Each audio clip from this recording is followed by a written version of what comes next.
Hello, and welcome to the annual meeting of the new champions here in Dalian, China, where we are discussing inclusive growth in the fourth industrial revolution.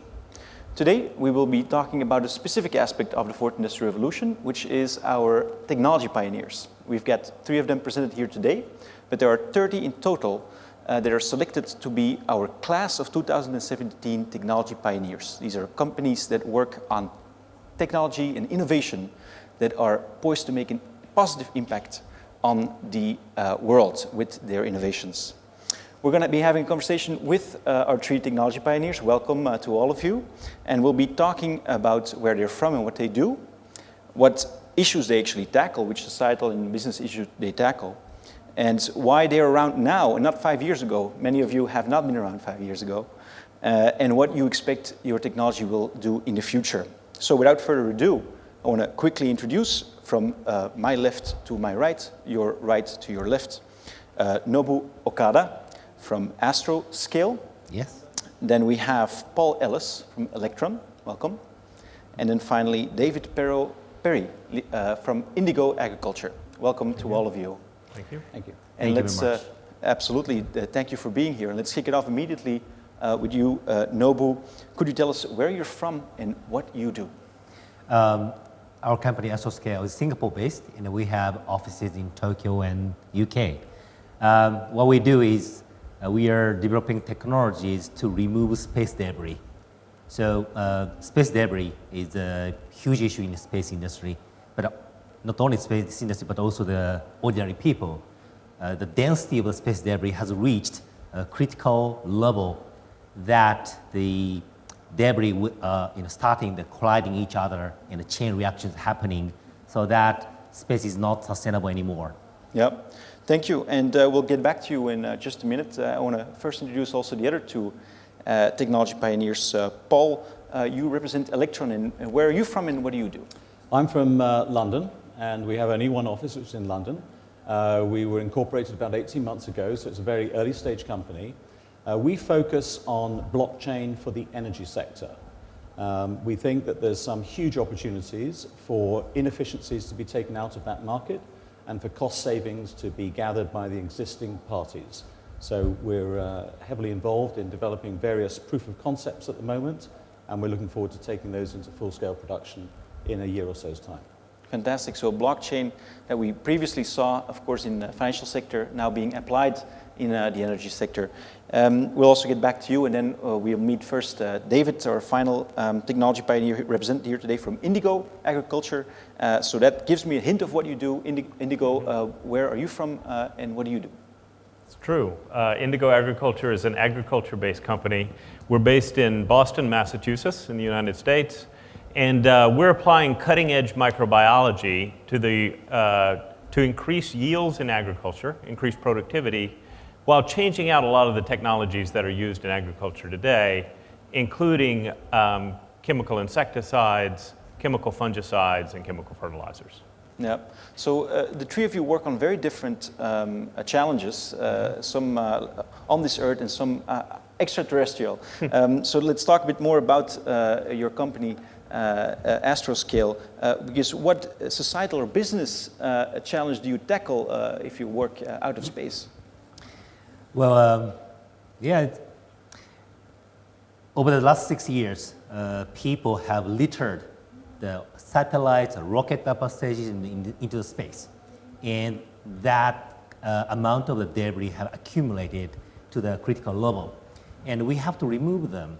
The biggest challenge for business is 3 things. One is business model, who pays money to remove them. The 2 is technology, how to capture the debris, which flies very fast, much faster than bullet. The 3rd is regulations. It's very complex for regulation. So we've been tackling on that, and we found a way how to solve this. Yeah, that's absolutely fascinating. And I wonder what enables what you do now. How come you're able to do that now and you weren't able, because I believe in 2013 you were founded. So what enables you to do that now versus 5 years ago? I think, thank you for that question. I think the many trends came together. The one is the cost of the launching is, coming down, and downsizing of satellites is happening, and the density of the space debris is getting the critical level, and people are getting aware of space is not sustainable anymore.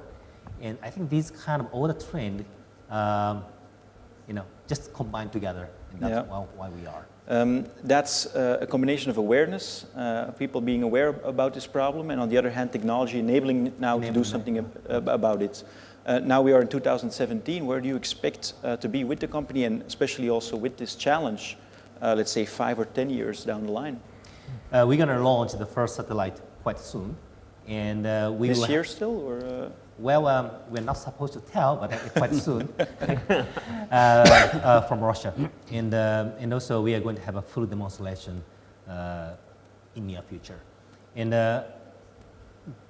you can't believe us, but over by 2030, we will have 3 outposts in space: the ISS, Moon, Mars, and there will be the commuting spacecraft. And we have to secure the spaceflight safeties. To do that, we have to clean up the space to avoid the collisions. Yeah, so that's maybe in 5 or 10 years we'll have a space that is not littered as much as it is today. I do hope so, and that's our job. Yeah, okay, let's see, and we'll meet again in 5 or 10 years then to make the counts. Second of all, of course, Paul, you are working on the blockchain. We know blockchain primarily, or many people do, from the financial sector, and now we see it in the energy sector. Could you tell us a little bit more about why you apply this in the energy sector, and what that means for the society or the business that you operate in? Well, the energy sector is every bit as big as the financial sector. And the problems and the inefficiencies in many cases run just as deep, and therefore so do the opportunities. We see a wide range of opportunities, but I think one of the more interesting ones and early stage ones that we're currently focused on looks at the registration of something very simple, which is the meters and other renewable assets. Right now we use central intermediaries to handle this.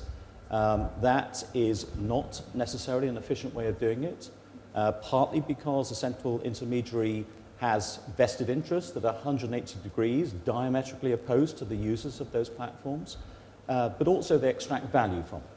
So a central platform which can be run on a blockchain will save money.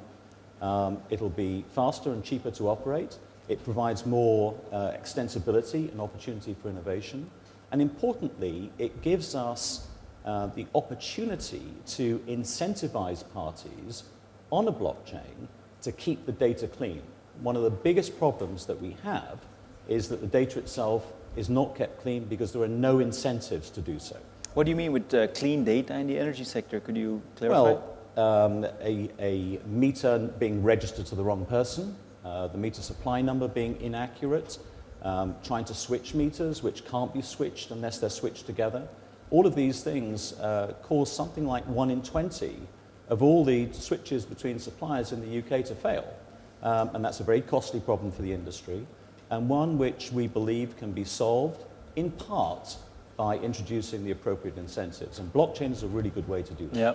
So if I understand well, for the consumer, for us who have to pay a bill every month for our energy, you expect the blockchain actually to make that bill, or potentially make that bill, lower? Well, ultimately, yes, because what it's doing is it's lowering the cost of the participants. It's making it easier, for example, to switch. But there are many other applications of blockchain. Fundamentally, the advantage comes down in many cases to the data that sits behind it, to access to that data, the quality of that data, and the incentives around that data. So that fundamentally is what blockchain is solving by removing this central intermediary. Yeah. A better quality of data, so that means that the benefits are both for businesses operating in the energy sector and of course the clients. I won't be getting a wrong bill anymore, which is already a good thing in itself. Correct, and the right incentives for everyone who's using the system. Yeah, so that leads us now to 5 years from now, 10 years from now. First of all, when do you expect these changes to take place? And secondly, will that mean that in 5 years' time we'll all pay half our energy bill, or we'll just get the correct bill? What is the vision that you have for the future? Well, we think by 2020, a platform such as this could be rolled out and operational certainly in the UK and possibly in other countries as well. Yeah, so that's 3 years from now in your home country of the UK. Is there any reason to assume why that would not be possible, let's say, in the next 5 years in countries around the world, including, for example, China or Asia? None whatsoever. It depends on the incentives within the country. I think everything is slightly different. Energy is quite a geographically specific product, so you have to make changes depending on where you are.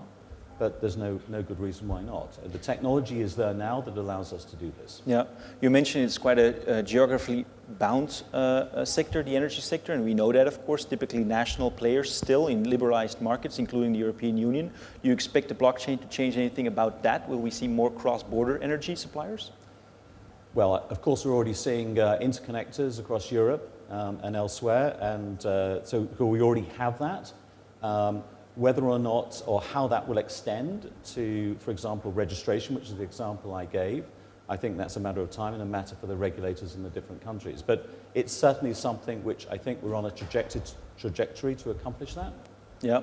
So yes, I think 5 years from now, I think we could see a number of countries having rolled this out and benefiting as a result.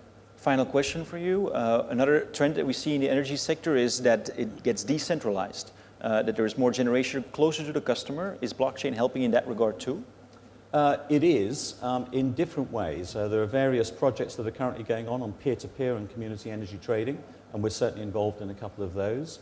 But there are other opportunities, I think, from the top down, where large companies involved in demand-side response transactions could benefit hugely from the transparency and the collaborative approach that a blockchain can take to that sector. Yeah, okay, as well for you. We'll be looking forward to meeting you again in 5 years.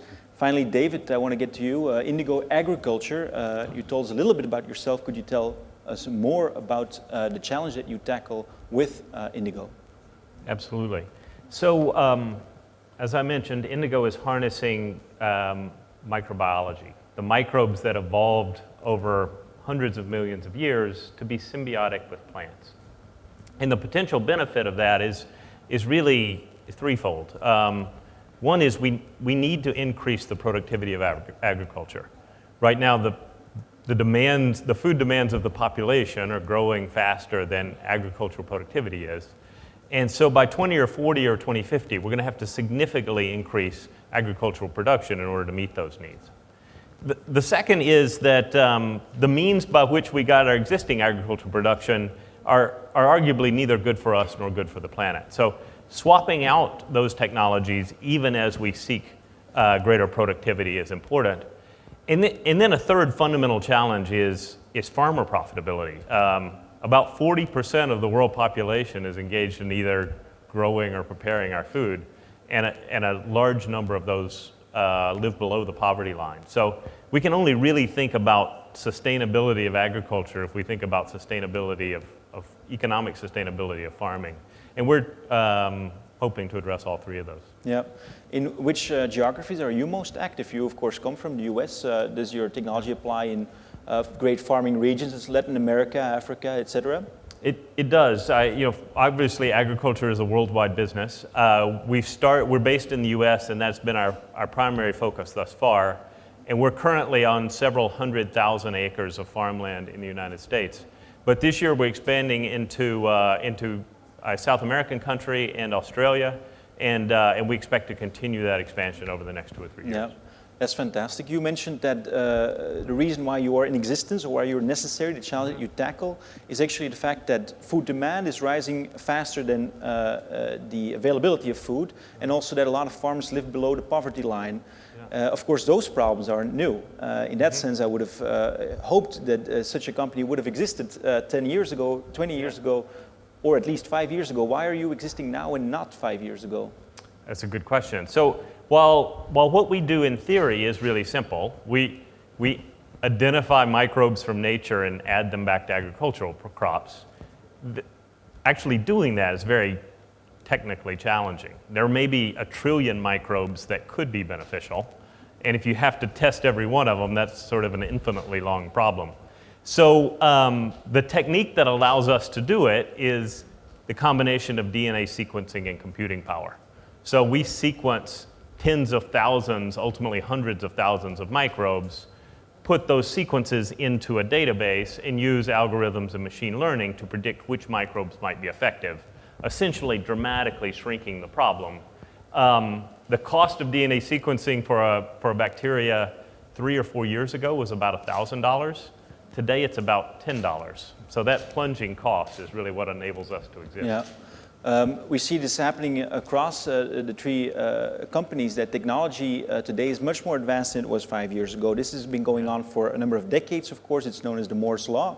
Some people are wondering whether that Moore's Law is coming to an end, and whether these great progresses that you make, whether they will still last in the future. Do you want to comment on that? Do you think that's going to continue, and anyone can pick in?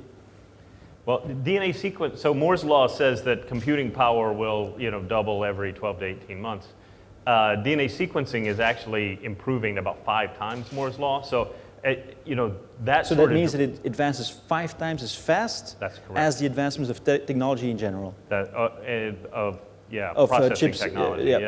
So, that dramatic advance enables businesses that literally couldn't have existed 2 or 3 years ago, and that creates all sorts of opportunity for people who are focused in this area. Yeah, well, I'm going to get back to you in just a second, but I want to know if the same is true for the other 2 companies that are here.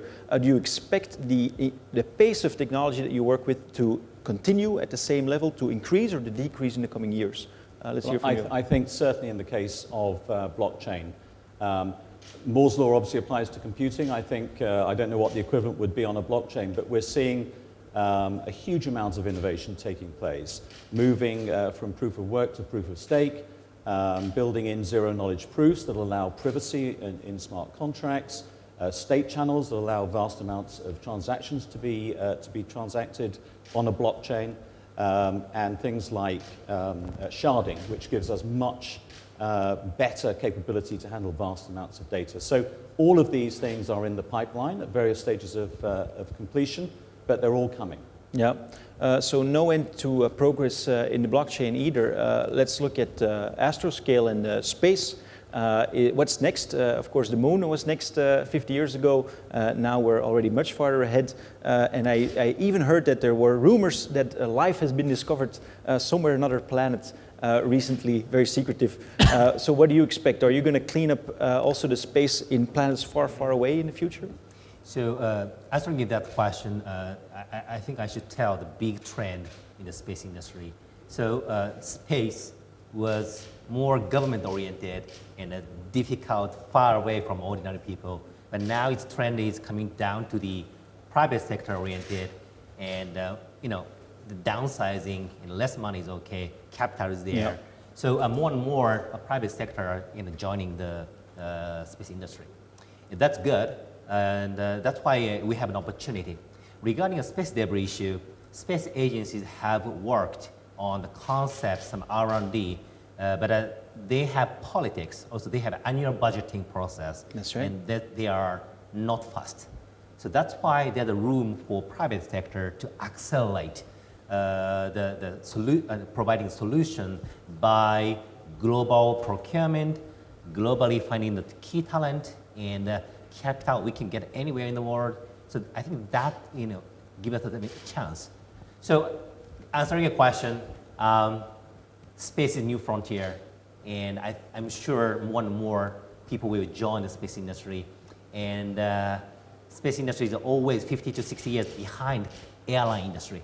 So I think we'll see more and more people will be working on the space industry. Yeah, one question I had for you before we go back to Indigo. We typically see not just the government taking charge of space exploration, but also big countries. We've seen Russia and US in the past, now also China, of course, and India and Europe. You're from Singapore, your company's from Singapore, and you yourself, I think, were educated in Tokyo.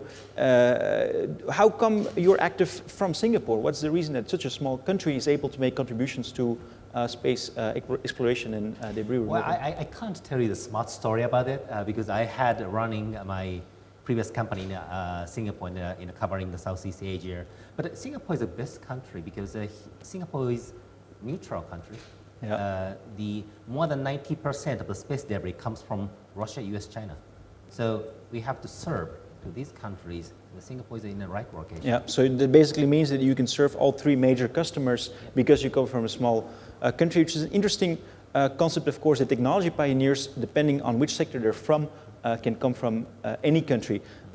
We typically know, of course, technology pioneers from Silicon Valley. That's where a lot of startups come from. You yourself are not from Silicon Valley. You are from the US. You're from Boston. Could you tell us a little bit more about why Boston? Sure. Well, so technology innovation, happens. It's not bounded by geography, obviously. Boston specifically is really good at innovation in life sciences, and at our core, Indigo is a life sciences business. We need to be really good at molecular biology, cell biology, computational biology, molecular biology, and that talent exists in Boston, probably more densely and numerously than anywhere else in the world. So that's the reason our headquarters is in Boston. Yeah, and so that works for you, and that's good to know. Our final company is from the UK. It's a bit of a devious question, perhaps. So we asked to everyone, where do you expect to be in 5 years? Do you expect to be in the UK in 5 years? Well, I'd say not just. So I'd very much like to have a few outposts. Yeah. Yeah, and then let's end again with that question for you. In 5 years, where do you expect the world to be? Where do you expect you to be? And what is your contribution to that world in 5 years? Well, in 5 years, we won't be done with the challenge of reinventing agriculture, but we should be well on our way. And I think we've got the opportunity over the next 10 or 20 years to replace 90% of the chemical insecticides used today, 90% of the chemical fungicides used today, and probably as much as half of the chemical fertilizer used today. Yeah. So I would say a bright future ahead of us for all of us. I want to thank you now for being here today at least, to have the technology pioneers here. There's 27 more technology pioneers selected by the World Economic Forum this year. You can find them on wef.ch/tech pioneers. You can find all about the technology pioneers. They come from all over the world, including from China and different countries across the world. You can also watch this press conference after we're done here on our webcast, weforum.org. Thank you again, all of you, for being here, and have a good day from Dalian, China.